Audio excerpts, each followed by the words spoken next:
नमस्कार, मैं तबरेज श्री अरविंदो सोसाइटी की तरफ से आप सभी का हार्दिक स्वागत करता हूं। आज हम बात करने जा रहे हैं महाराष्ट्र बोर्ड की कक्षा 5 के हिंदी विषय के एक पाठ जिसका नाम है प्राकृतिक दृश्य। आज हम इस पाठ को बताते हुए प्रयोग करने जा रहे हैं इनोवेटिव पाठशाला लेसन प्लान के अंतर्गत प्रयुक्त नवाचार गृह कार्य का। तो आइए इस पाठ के सारांश को समझते हैं। प्रस्तुत पाठ प्राकृतिक दृश्य प्रकृति पर आधारित है। आइए इसकी नवीनता उपयोगिता समझते हैं।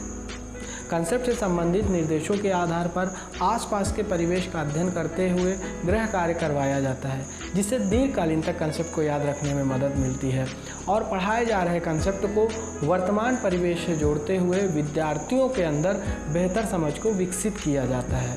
तो ये थी इसकी नवीनता और उपयोगिता। आइए इसके क्रियान्वयन को समझते हैं। इस नवाचार के माध्यम से जिस सीखने के प्रतिफल जिस कंसेप्ट का पुनः अध्ययन करवाया जाता है वह है सृजनात्मक लेखन।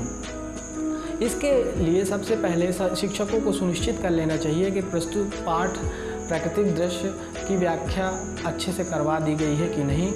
उसके उपरांत शिक्षकों को प्रस्तुत पाठ प्राकृतिक दृश्य से संबंधित तालिका की कई प्रतियां बनानी होती हैं। ये प्रतियां उतनी होती हैं जितनी कक्षा में विद्यार्थियों की संख्या होती है। उसके उपरांत शिक्षक बच्चों को बोलते हैं कि आपको अपने घर जाना है और अभिभावकों की मदद से अपने आसपास वर्षा के ऋतु में जो अपने आसपास प्रकृति में आए हुए बदलाव होते हैं उन बदलावों को आपको लिखना है इस तालिका में, और इसको लिखने के लिए आप अपने अभिभावकों की मदद ले सकते हैं। फिर शिक्षक बच्चों को तालिका की प्रति दे देते हैं और फिर वो जाते हैं घर और अभिभावकों की मदद से गृह कार्य को पूरा करते हैं। उसके उपरांत वो विद्यालय आते हैं। फिर शिक्षक बोलते हैं कि आप अपने स्थान पर खड़े हो जाइए और जो भी आपने अपने तालिका में उपस्थित चार्ट में लिखा है उस जानकारी को पढ़कर सुनाइए। इस प्रकार बच्चे जानकारियों को सुनाते जाते हैं और इस तरीके से प्रस्तुत पाठ प्राकृतिक दृश्य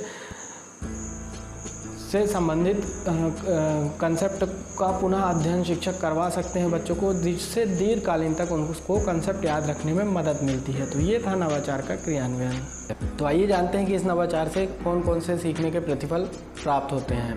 पहला, सुनी एवं पढ़ी रचनाओं के विषय वस्तु के बारे में बच्चे बातचीत करते हैं, तर्क देते हैं एवं निष्कर्ष निकालते हैं। दूसरा, अपरिचित शब्दों से बच्चे परिचित होते हैं एवं उन्हें शब्दकोश से खोजते हैं। तीसरा, बच्चे भाषा की बारीकियों को समझते हैं एवं अपनी खुद की भाषा निर्मित करते हैं। तो ये थे सीखने के प्रतिफल।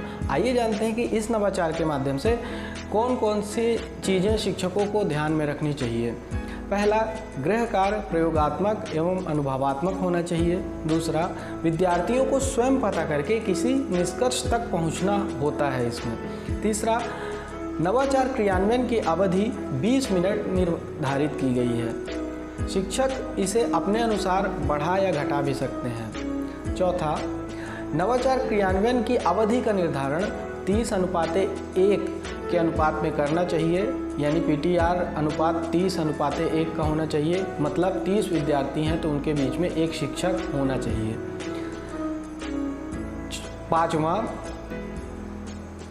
गतिविधि का क्रियान्वयन पाठ के अनुसार निर्धारित माह में करवाना चाहिए। तो ये थे शिक्षकों के लिए विशेष ध्यान देने वाली बातें।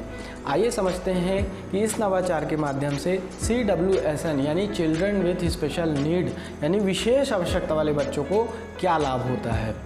तो पहला, निम्न संज्ञानात्मक क्षमता वाले बच्चे अपने बहु इंद्रियों के माध्यम से स्वयं कंसेप्ट की समझ विकसित करके कंसेप्ट को समझते हैं। दूसरा,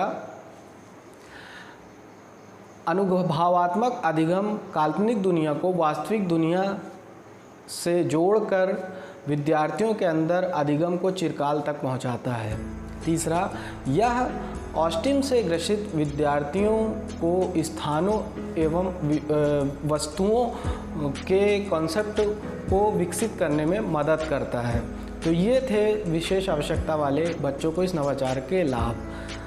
तो हम उम्मीद करते हैं कि आपको हमारा ये इनोवेटिव पाठशाला लेसन प्लान के अंतर्गत प्रयुक्त नवाचार गृह कार्य बहुत अच्छा लगा होगा और आप इसको अपने विद्यालय में ज़रूर क्रियान्वित करेंगे, ये हम आशा करते हैं। हम आपसे एक अनुरोध करते हैं कि यदि आप ये वीडियो हमारा YouTube चैनल के माध्यम से देख रहे हैं तो हमारे ZIIEI YouTube चैनल को सब्सक्राइब कीजिए, ताकि ऐसे और भी वीडियोस आप तक पहुंचते रहें। और यदि ये वीडियो आप हमारे फेसबुक चैनल के माध्यम से देख रहे हैं तो हमारे ZIIEI फेसबुक चैनल को लाइक कीजिए। आपका वीडियो देखने के लिए बहुत बहुत धन्यवाद।